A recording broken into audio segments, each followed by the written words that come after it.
Hare Krishna, Prabhu, you're on mute, I think.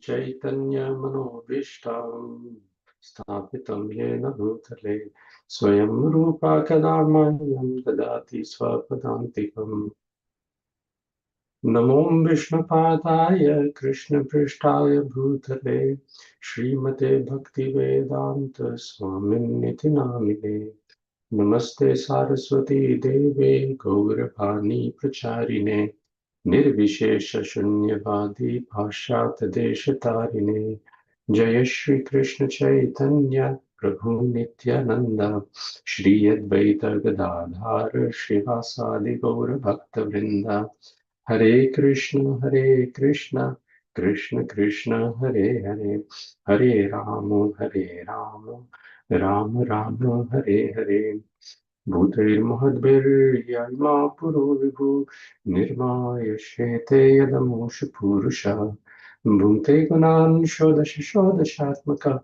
sulang krisishta bhagavan vachamsi me Shri Krishna Sharanam Sharnagatam Katha Amritam Satatapibatam Bhakti Vedanta Margapantanam Sarvaloka Rishideva Janna Prasannam Sarvaloka Rishideva Janna Prasannam. Hey Krishna, dear Prabhus and Matajis. Welcome to the morning Srīmad Bhāgavatam class. Apologies, I'm a bit late. I just came to know this morning I have to give this class. Let's continue without any further delays. Om Namo Bhagavate Vasudevaya. Om Namo Bhagavate Vasudevaya. Om Namo Bhagavate Vasudevaya. Narayanam Namaskritya Naram Chaiva Narottamam Devim Saraswatim Vyasam Tato Jayam Mudirayet.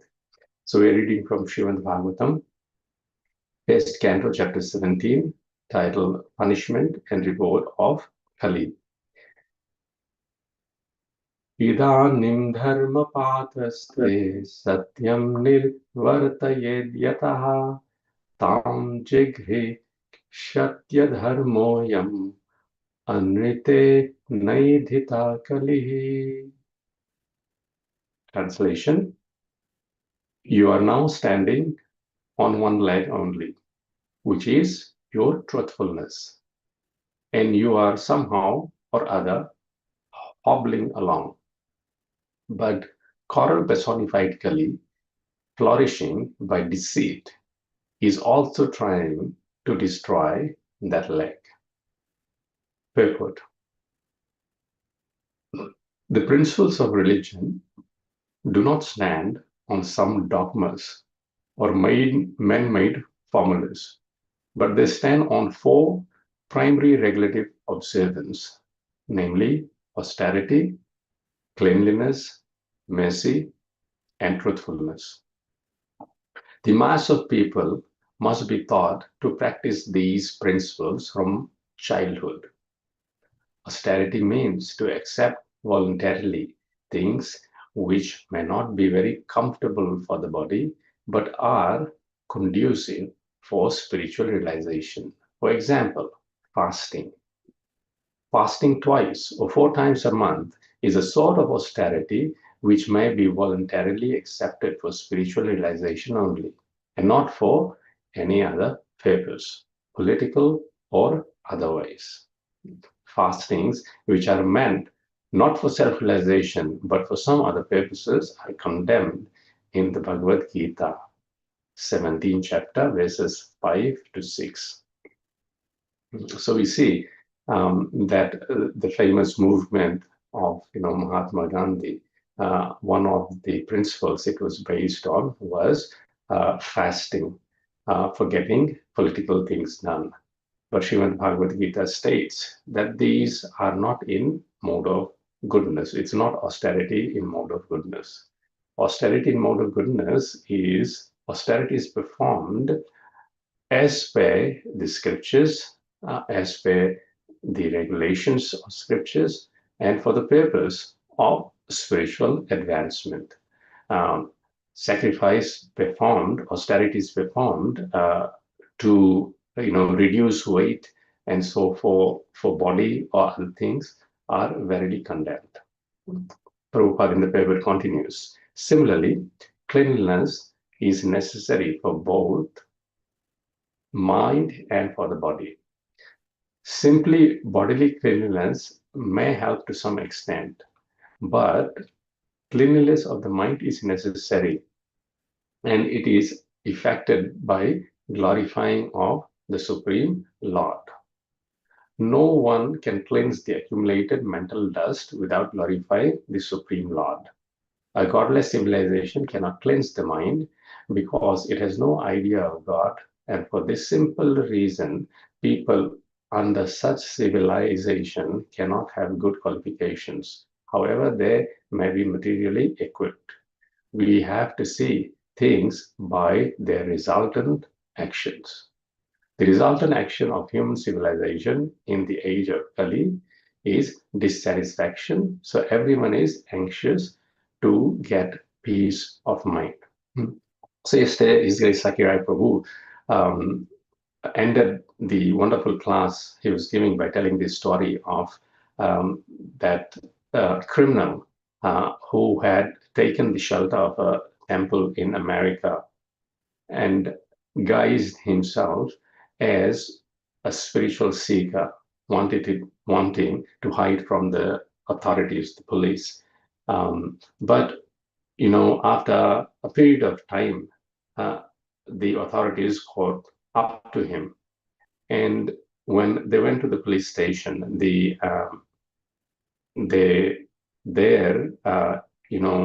temple president made an announcement that this guy is reformed, and gave a schedule of the activities during the day.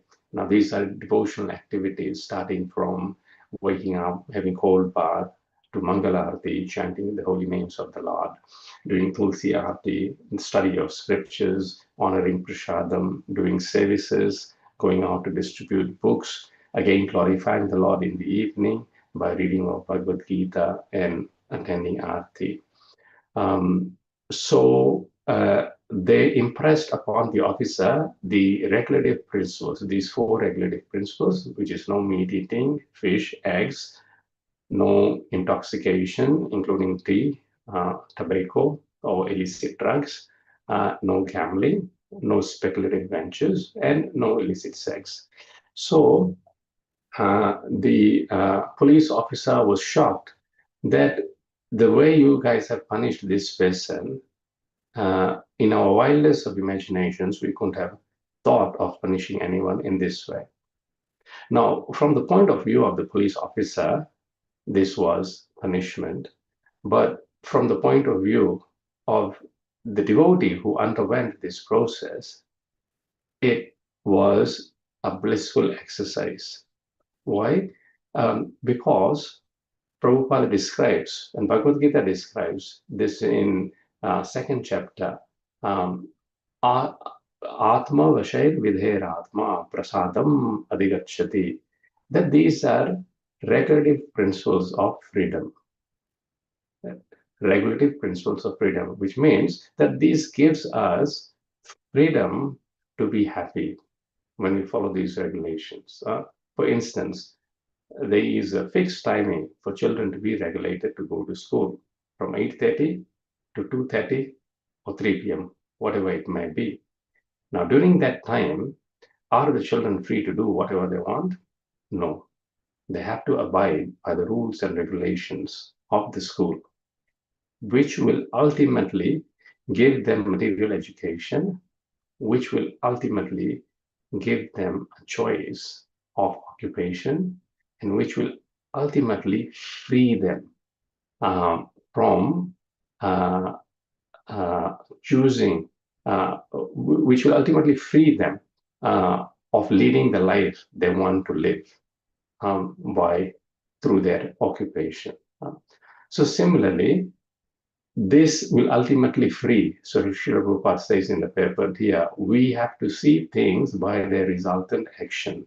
So the resultant action Prabhupada speaks here of is that when his disciples took this process of Krishna consciousness following these 4 eclectic principles, and together with that chanting of the Hare Krishna Mahamantra, they were hippies before, but after taking this process, the resultant action is that they became happy. And this resultant action of human civilization in the age of Kali, Kali means dissatisfaction. So everyone is anxious to get peace of mind. Prabhupada continues in the paper, this peace of mind was complete in the Satyuga because of existence of the above mentioned attributes of the human beings. Gradually, these attributes have diminished in Treta Yuga to 3/4, in Dwapara Yuga to half, and in this age of Kali to 1/4, which is gradually diminishing on the account of prevailing untruthfulness. By pride, either artificial or real, the resultant action of austerity is spoiled. So by pride or intoxication, pride means mad. And by that, the resultant action of austerity is spoiled. By too much affection for female association or female for male association, cleanliness is spoiled. There's no purity when there is illicit connections. By too much addiction to intoxication, mercy is spoiled. And by too much lying propaganda, the truthfulness is spoiled. The revival of Bhagavata Dharma can save human civilization from falling prey to the evils of all descriptions. So Srimad Bhagavatam and Bhagavatam Dharma actually can re-establish these 4 pillars of religiosity in our life. Satya, truthfulness, daya, mercy, tapa, austerity, and the 4th one is purity. Saucham. So this revival of Bhagavatam Dharma is very necessary. Now, in Kali Yuga, it is said that the Dharma is hobbling along on one leg. And which is that one leg? Anyone? Truthfulness. Yes, truthfulness. But many people say that truthfulness, where is truthfulness in Kali Yuga? We can say that everyone is lying along. Everyone is deceiving. And Kali Yuga is at its not even Pratham Charan. It's in Yug Sandhya, and still there is so much falsehood. So where is truthfulness? And how can we have any hope of continuing? Any idea what does this Satya or truthfulness refer to? In scriptures? Yeah, thank you very much, Mataji. Thank you very much. In scriptures. So basically, we still have access to these scriptures. And scriptures are enunciating truth, not only truth, absolute truth. So there's no deceit here. If we take shelter of Srimad Bhagavatam and Bhagavad Gita, these 2 are enough for us to reestablish all the other 3 legs along with truthfulness of Dharma and lead a saneful, a life which is full of sanity and purpose.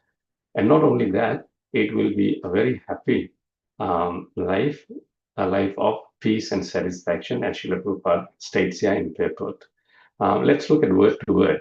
Idanim, at the present moment, Dharma, O personality of religion, Padaha, leg, Te, of you, Satyam, truthfulness, Nirvartayet, hobbling. So at the moment, we are hobbling along with just one leg, Satyam. Somehow or the other, Prabhupada mentions, Nirvartayet. Yataha, whereby tam, that Jagrekshati, trying to destroy adharma, the personality of a religion. So even the one leg, truthfulness, the personality of Kali is trying to destroy somehow. Anritena, by deceit. Idata, flourishing. Kalihi, coral personified. But as we discussed, if somehow the other we take shelter of Srīmad Bhāgavatam and Bhagavad Gita and try to lead this principle of Bhagavatam Dharma, then in our lives we can establish all the four legs and we can actually remain aloof from the effects of Kali Yuga. And we can, in our personal lives, be living a life of Satyuga and even pure goodness in pure devotional service. Any questions or comments, Prabhu's, Mataji's, on this verse?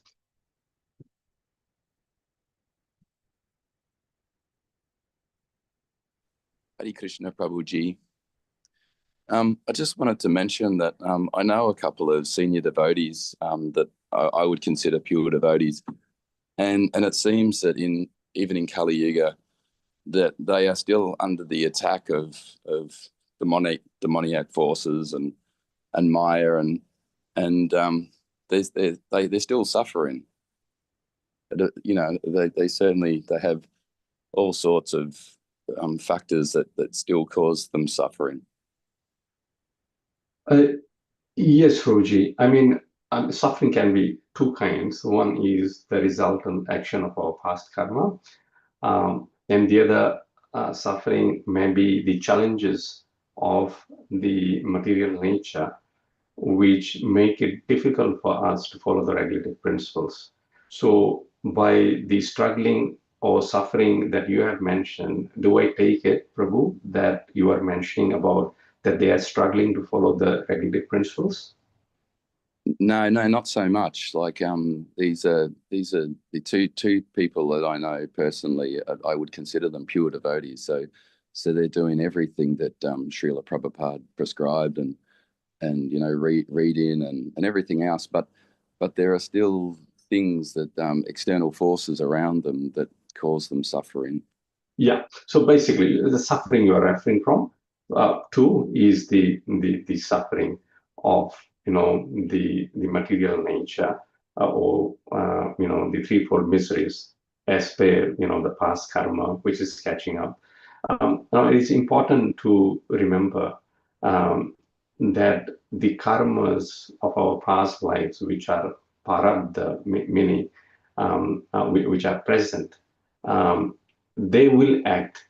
However, just mere by following the devotional process, even though undergoing the suffering, we still can be immune from experiencing those suffering simply by being absorbed in devotional service. And we see many devotees undergo, terminal diseases like cancer. And bodily example for Bhakti Tirtha Maharaj, he actually said that this is the most blissful condition of life because this has brought me closer to Krishna, and I would not trade this for anything else. So the devotees somehow or the other use the adversity that come in their lives as an opportunity to get closer to Krishna. And we see therefore Kunti Maharani also says that Vipadaha Santuta Shashvat Tatra Tatra Jagatguru, that oh Jagatguru Krishna, that I desire that these calamities come upon me again and again, because Bhavato Darshanam Yatsyada Punar Bhava Darshanam, because when these calamities come and we remember you, then you come to give us your audience, and your audience is such that we don't have to take birth in this material world again.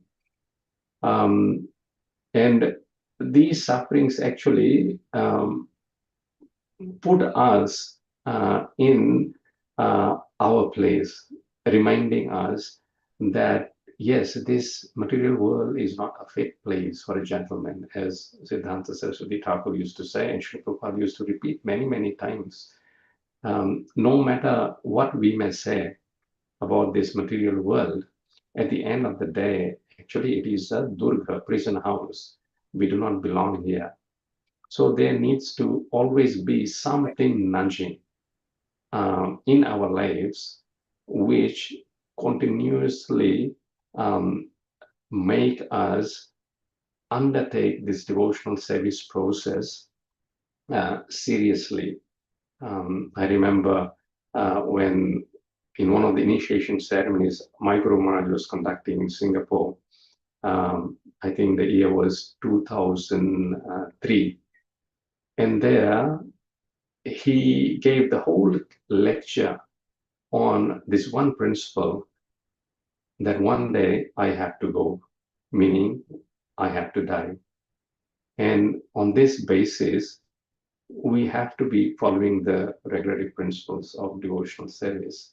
And Janma Mrityu Jara Vyadi Dukkha Doshanu Darshanam, these four miseries, birth, death, old age, and disease, we all have to undergo. And then apart from that, three other miseries, miseries from other living entities, miseries from the material nature, and miseries of our own mind, as per our previous karmas, also we have to undergo. But the immunity devotional service provides that although we may be undergoing this suffering, we remain like a lotus flower that the water cannot touch it, it just glides through. So similarly, the more we absorb ourselves in devotional process, the more we intensify our devotional service, the more and the greater immunity of the sufferings, against sufferings, will be there. And we have seen this in lives of many devotees as well. And the hallmark prayer, Brahmaji says in Srīmad Bhāgavatam, Tatte nukampam susamikshamano, that the honest devotee, Tatte nukampam susamikshamano, patiently waits for the Lord to bestow his anukampa, mercy. And in the meantime, bhunjana evatma kritam vipakam, they voluntarily undergo suffering of their past karma. Bhunjana evatma kritam vipakam. The kritam means the past activities, vipakam, which are giving its miserable results. But even though those miserable results are coming their way according to their past activity, Vidvagvapobhir Vedan Namaste, with their heart, with their mind, and with their body, they're perpetually bowing down before the Lord. And Jiveta Yomukti Pade Sadaya Bhag, and those who live in this way, patiently waiting for Lord's mercy, accepting that yes, Krishna is making us undergo this suffering because of our past activity. But at the same time, I remember the Yamuna Lila Mataji, who recently left her body in Melbourne, and her husband was, making this petition to Radha Vallabha, the deities in Melbourne, that, oh, Krishna, please, this is too much suffering. Please, give some relief. This is too much suffering. And when Mataji, who was undergoing that suffering, heard about it, she was gasping for breath. That was her condition. The lung cancer had completely overtaken. So she mildly chastised Prabhu, no, please don't say like that to the Lordship. The Lord is, giving me only a token punishment for my past karma. So the devotee always thinks like this, no, token punishment is being administered. And the devotee is excited. The Lord is hastening and accelerating my process to go back home, back to Godhead. by just finishing off all the sufferings that may have been due in the next 1,000 lives, by making it in just one life. And at the same time, the more important thing is he's giving us the understanding and the intelligence and the endurance on how to tolerate the suffering and how to still be absorbed in the Supreme Lord. Namaste, with all faculties of intelligence, body, mind, words, devotee is just expressing their gratitude and bowing down before the Lord and not complaining and just saying thank you. Jivetayo mukti pade sadaya bhag. They have a rightful claim to be relieved from the sufferings. Mukti pade, the right of liberation, is their rightful claim. Yes, one way or the other, we all have to undergo some kind of sufferings. But if this is the spirit in which we tackle the suffering as a devotee, and many examples of devotees have done it are before us, then this suffering actually can be positively utilized to further accelerate our process towards reaching Krishna. Is that okay, Paul Prabhuji? Yes, Prabhuji, thank you for such an insightful explanation, and all glories to your wonderful service. Hare Krishna, all glories to Srila Prabhupada and many, many wonderful devotees who are giving us an exemplary, a life of their own on how they are continuing with this blissful process of Krishna consciousness. Even though with many, many struggles that come, but devotional service is more sublime, and therefore the sufferings may be there, but devotional service is paramount, and therefore it is a blissful process to be undertaking. Thank you so much, Prabhus and Madhajis. We'll continue tomorrow. Grantaraj Srimad Bhagavatam ki jai. Srila Prabhupada ki jai. Krishna consciousness. Hare Krishna. Hare Krishna. Thank you, Prabhu. Hare Krishna. Thank you, Prabhuji. Thank you, Prabhuji. Thank you. Hare Krishna Prabhu. Thank you, Prabhu. Hare Krishna. Thank you. Hare Krishna.